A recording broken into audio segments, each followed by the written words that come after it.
여름 휴가에서 복귀한 박근혜 대통령이 첫 공식 일정으로 국무회의를 주재했습니다. 박 대통령은 사드 배치와 김영란법 등 최근 현안들에 대한 입장을 밝혔는데요. 취재 기자 연결해서 자세한 내용 알아보겠습니다. 김웅래 기자.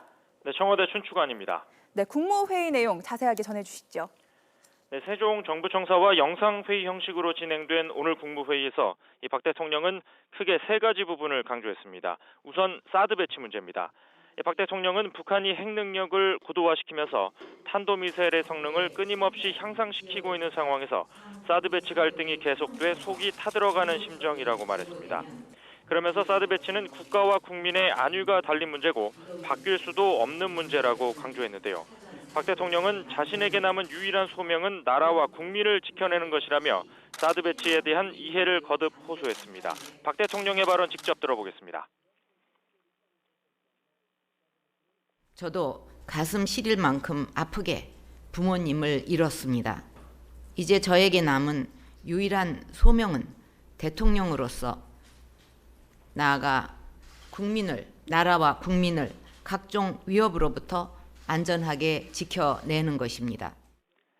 박 대통령은 이어 지역의 대표인 국회의원과 단체장들을 직접 만나겠다며 사드 배치 문제 등 각종 지역 현안들을 적극적으로 해결하기 위해 직접 나서겠다는 뜻도 밝혔습니다.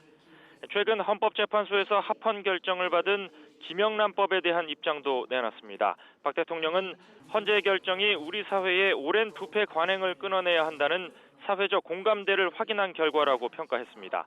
이어 정부는 헌재의 결정을 존중하고 부정부패 없는 투명한 사회를 만들기 위해 최선을 다할 것이라고 밝혔습니다. 다만 김영란법 시행으로 인한 내수 위축 가능성에 우려가 있는 만큼 법의 근본 정신은 단단하게 지켜가면서도 경제에 미치는 부정적인 영향을 최소화하는 게 정부의 중요한 책무라고 강조했습니다. 이 밖에도 박 대통령은 경제 활성화와 관련된 발언에도 비교적 많은 시간을 할애했습니다. 박 대통령은 우선 당면한 기업 구조조정을 충실히 이행해 주력 산업의 경쟁력을 회복하는 게 경제 활성화의 첫걸음이라고 강조했습니다.